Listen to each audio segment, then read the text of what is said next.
for better things. He's called you to do more for his kingdom. But we have to do something. We have to give up our old life and become to Christ. Those things that you used to do, you got to give them away. Give them to God. Put it at the feet of the cross. My last point, we are made new. That third point is that that's not working. We are made new. But listen, Jesus changes our condition. We're going to look at a lot of examples real quick. Not a lot, but we're going to go through here. Jesus changes our condition. Example, blind Bartimaeus. We're going to look at people's condition, their encounter, and their change. And we're going to understand the point of all of it. Blind Bartimaeus, in Mark chapter 10, verse 46 says this. His condition, he was physically blind, sitting in darkness. A lot of us today are sitting blind and are in darkness, and we don't know where to go. And in this moment, blind Bartimaeus was blind, and he had nowhere to go. He didn't know what to do. He couldn't see. But his encounter, he cries out, and he's something he didn't know. He said, Jesus, Son of David, have mercy on me. What was the change? That he received his sight and follows him on the road, follows Jesus on the road. What's the point of all of this? That Jesus restores what's broken when faith calls out to him. Amen. Jesus changes our character. Example, Zacchaeus in Luke chapter 19, 1 through 10. What was his condition? He was greedy. He was a dishonest tax collector. Yeah. What was his encounter? Jesus calls him by name and dines with him. If you know the song, Zacchaeus was a wee little man, and a wee little man was he. I don't know the rest. I forget. But we all know Zacchaeus a little bit because of that song. But what was his encounter? Jesus calls him by name and dines with him. What was his change? He repents.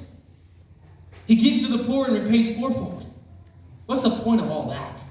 Jesus transforms the heart from selfishness to generosity. Jesus changes our circumstance.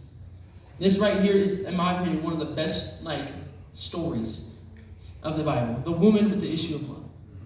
Mark chapter 5. What was her condition? She was suffering for 12 long years. Rejected and hopeless. Listen, imagine this. If you use some context. She was rejected. She suffered with the issue of blood for 12 long years. And in that time, they couldn't be around nobody because they were considered unclean. Right. And she couldn't be. So think about this. She was rejected. Couldn't be around nobody. She was alone. Imagine how lonely she was. She was hopeless.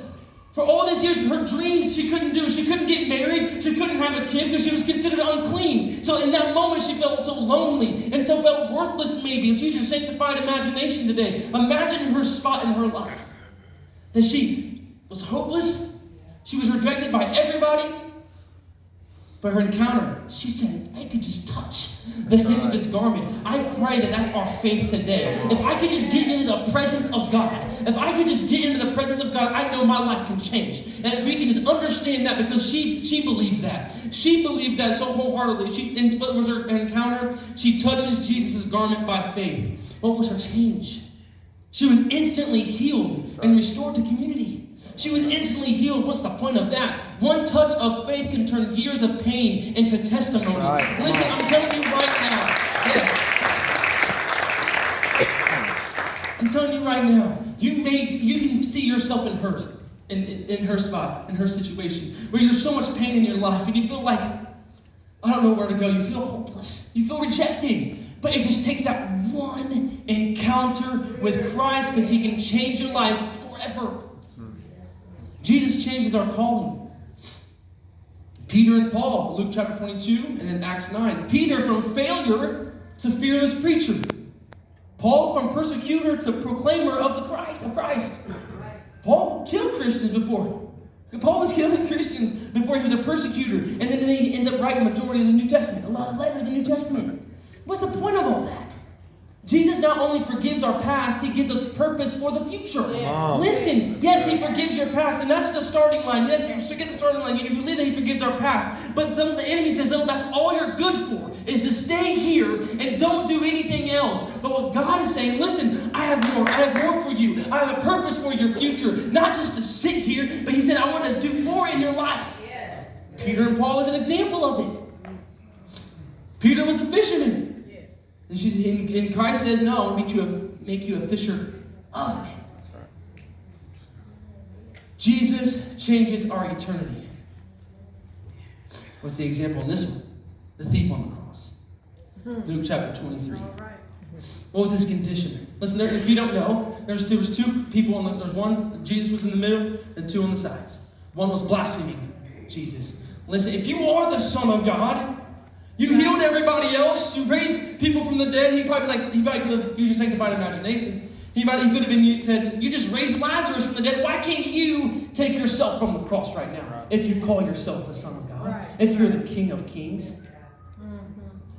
The other one was guilty. They were both guilty. Guilty and dying. And they were hopeless at that very moment. This guy knew, I am dying and there's nothing left for me. But he said, Jesus, remember me.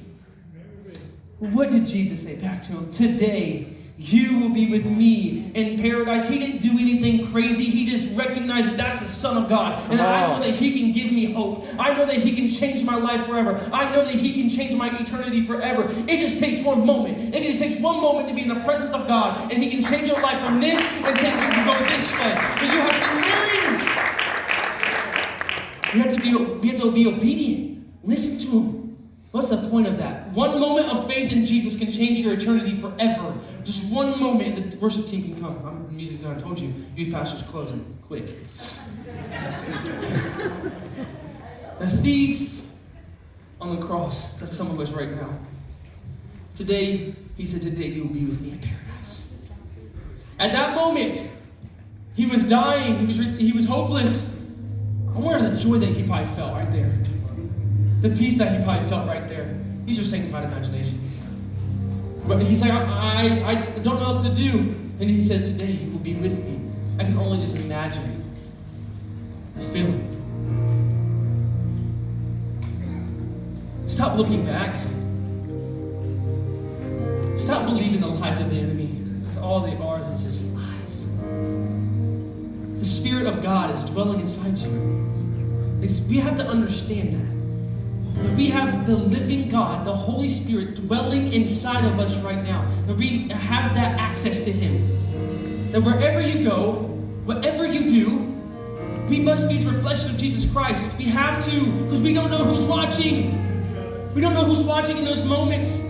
We got to be a reflection of Jesus Christ, not by just the way we say, not by maybe post. You may post good stuff, but if your life does not portray the post that you make, listen, it's going to lead people the wrong way. That's right. Listen, be the actions. We have to show Jesus by our actions, by the way we walk, the way we talk, the way we do things. And it's not the easiest thing to do, because we're flawed individuals, but that's where we need to rely on the Holy Spirit. That's where we need to lean on Him, because He's going to help us and guide us and strengthen us. And when you do fall short, get back up.